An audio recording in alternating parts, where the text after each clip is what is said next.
Go slit your fucking wrist, bitch.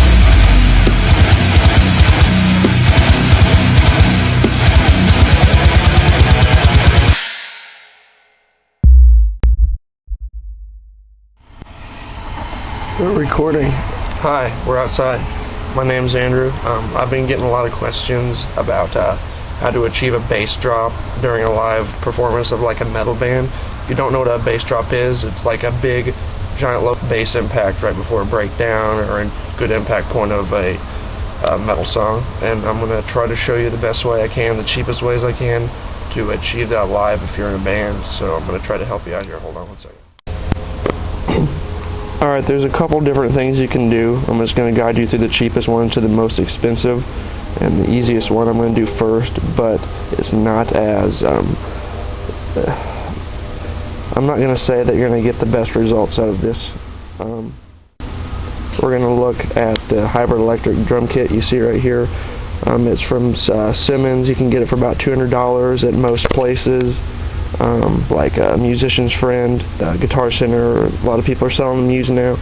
As for bass drops, it's not your best deal probably. You should go with another method because they don't have very powerful, strong bass drops. They have a thing on there called an 808S, S stands for Simmons, and it's not that powerful, so I'd go for one of the other methods, and I'll show you that. But here's this. But if you're wanting to do something with just hybrid kits, this would be the way to go, with like different sounding snare drums and timbales. This is good for that. Alright, the next thing that you can do, and I'm kind of out of order here, this is probably the third most expensive thing you can do, is you can get a sampler pad, which is, it's already got samples on it. You can control loops with this special pad. You can download your own sounds onto it. You can't do a lot of exterior things with it. You can trigger maybe a bass drum or a snare drum and then hook maybe a controller pad to it as an external pad.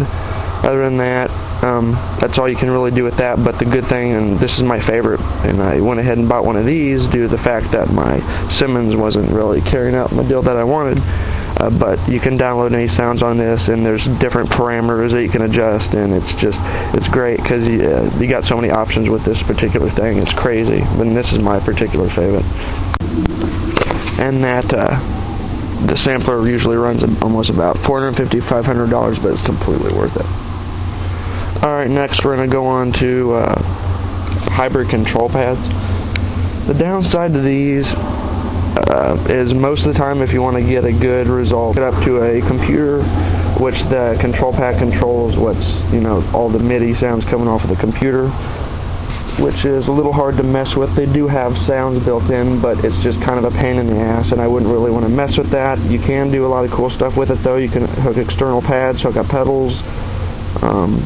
You can hook up different mesh pads. You can trigger different things. You get a little bit more variety, but it's just whatever you really want. I mean, either way, all these you can put your own sounds onto it and adjust them and control them however. I can barely talk. Sorry. But the last thing, and the most expensive thing, but the thing that you're going to get the most bang for the buck for, would be getting just a drum module that would normally go on a normal electric kit, but they sell those separately with pads, and you can buy all the triggers and pads that you want. You can really trick it out, have different pads, different sounds. You can have different hi-hats, controls, rubber cymbals. You can assign any sound to. Bass drops in this way. They have plenty of different things. You can tune the drums to make any drum basically sound like a bass drop if you really wanted it to. You can download your own sounds onto this. You can download loops. You can really do anything with this. These normally run about $400 to almost $2,000 depending on what you're wanting, and the higher the price you get, the more options you have with it. And if I had the money, I would definitely go for a drum module, but since I don't, I went to the next best thing and got the sampler, which is good also, and I love it, and I use it every performance I do. So there's that. Motherfucking shit. If you're wanting to do bass drops, you can get one of these. Get yourself some subwoofers, full vibrations.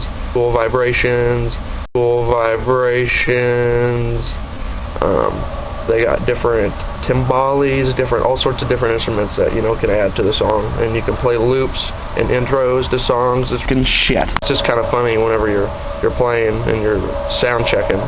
and you hit your bass drop and everyone's jaw just drops. It's drop and everyone's jaw just drops. It's a lot of fun, you know, blowing people away with all this stuff. And so if you have any other questions or want to know more about a bass drop or how, you know, to assign the module to make it, you know, work the way you want it to, just give me a reply and I'll try to get back with you and I'll work things out. Thanks for watching. Bye.